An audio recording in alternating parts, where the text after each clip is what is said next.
Hey, so I just finished watching Cyberpunk Edgerunners on Netflix, the animated TV show set in the Cyberpunk game universe, made by Studio Trigger, and it's not good. Like it might not be downright bad, but it's just not good at all. Really not. Um, I can say to begin with, I couldn't even say that it's poorly animated. Like it's barely animated. Um, if you watch some anime, you might have picked up at least kind of like stereotypical animation that there's a lot of holy frames, there's a lot of frames where only the mouth move or nothing moves at all. This is greatly exaggerated uh, on Cyberpunk Edgerunners. I don't know if it's a stylistic choice or it's by budget reason or whatever, but it makes it near near unwatchable sometimes. It's barely animated, like not even on fourth frame, sixth frame. There's so many times where things are just static or they're shooting just left of a character. So it's barely even animated, and like even for anime, it's exaggeratedly little animated, and I didn't like it. Then when it is animated, um, as it has very few frames of animation actually, um, feels almost steps sometimes. The camera has a lot of movement to compensate, I guess, or stylistic choice, whatever. It just makes it really, really difficult to tell. Like there's one scene of a guy where it kind of clicked for me, like a shot. There's a scene of a guy jumping off a motorbike, and because of the edgy character design, the edge design of everything, and how everything um, blends into each other with the colors and the shadow. It took so long for my mind to register that I was watching a guy jumping off a motorbike. The camera was shaking, the motorbike, the guy blended into each other. It was not very good. The story is not very good either. Again, even for anime that has certain tropes, this is really a chosen one narratives, and those can be very easy to get boring. And Cyberpunk Edgerunners does all the bad thing you don't want to do. It does things you want to avoid when you have a chosen one narrative. Plus, it has a very high dose of the manic pixie girlfriend trope, or yeah, manic pixie girl. It's it's not good. I, I didn't like it. I didn't enjoy it. I don't enjoy the characters. I wasn't connecting with any of them. Um, but the chosen one narrative, it's just this depressed, understandably, yes, depressed boy that then goes to crime and he's angry. And then this magical girl comes and takes him out. That's a passive protagonist. That's boring. He's not doing anything to change the situation. We talked about this with Rope One and what was the other thing? Can't remember. She-Hulk. Yeah, I mentioned it in my She-Hulk opinion episode. A passive protagonist. It's poison to your narrative, to the engagement, because he's just gonna be sitting around being depressed, and that's when you add the one of the easiest to add badness trope. That's a very weird thing to say, but the manic pixie girl trope is rarely adding good things because it's more or less the same. You have suddenly some amazing, often woman, that's kind of why it's called that, shows up and takes a huge amount of interest in the main character, seemingly out of nowhere. And to this point, yes, I've finished the story. I don't know what the, let's say, female main character was sees in the male main character, but it doesn't help me sell on any of the characters. I don't connect with them.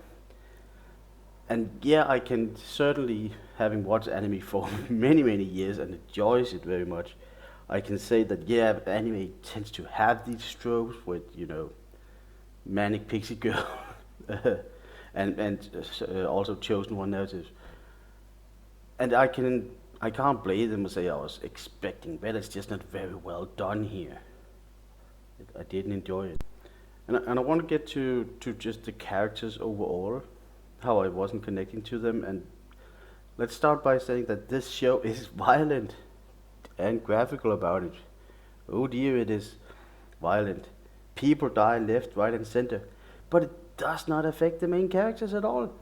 And I suppose that's part of the cyberpunk trope, but it makes it really, really difficult to connect to a character when they are this stone-faced, stone-walled, emotionally cold characters. You can't connect to that. At least I can't. I'm having difficulty doing it. And then you can say, yes, they kill other criminals, but they kill civilians too, and they kill policemen, and they don't distinguish. It's only near with the end, like where the plot needs it, and it becomes very focused, that one main character cares that he just shot a civilian. But he shot many people before that. And he's like, oh, I shot someone's mother. You shot plenty of people's dads and sons and brothers and mothers too. And he didn't care, but now he suddenly cares. It's not very well done. I didn't like it. And maybe that's part of the core. I don't think so, Cyberpunk. But apparently Night City can only be used to tell one type of story, about crime and corruption and violence and betrayals and murder and greed. So much selfish greed, like even to the point of paying the ultimate price and pushing everyone aside.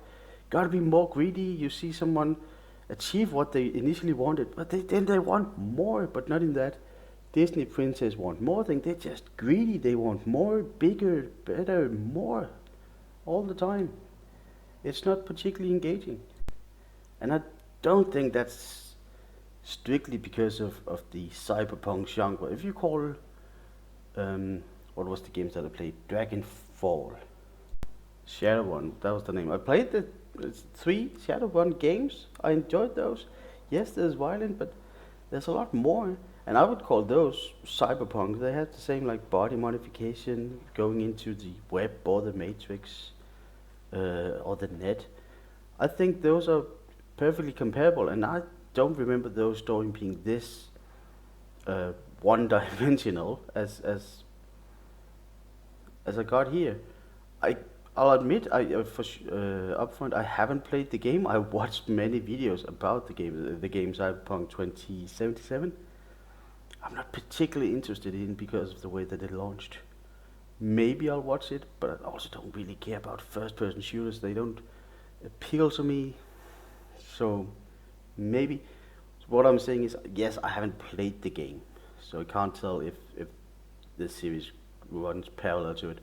But I feel like I watched enough videos that I can say, yeah, I mean, it's sort of the same. But I can see that Night City, which was my original complaint, I can see Night City should be able to have more stories than these. It feels like it's the same story, right down the same vein, with the same greed.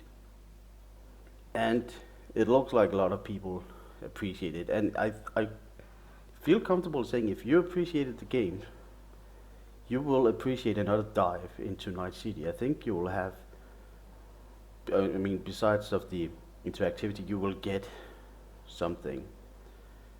I didn't get anything from this. The best thing I can say about Cyberpunk Edgerunners is that it only takes 3 hours. I think it's like, what, 8 episodes, something. So then you've watched all of it. But I don't remember having any enjoyment really in any of those 3 hours. I didn't like it. I don't think it's good. I think you can do a lot better.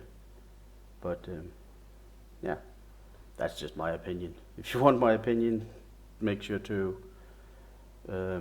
follow, subscribe, or check in every now and then. Usually there's some videos going up during the week.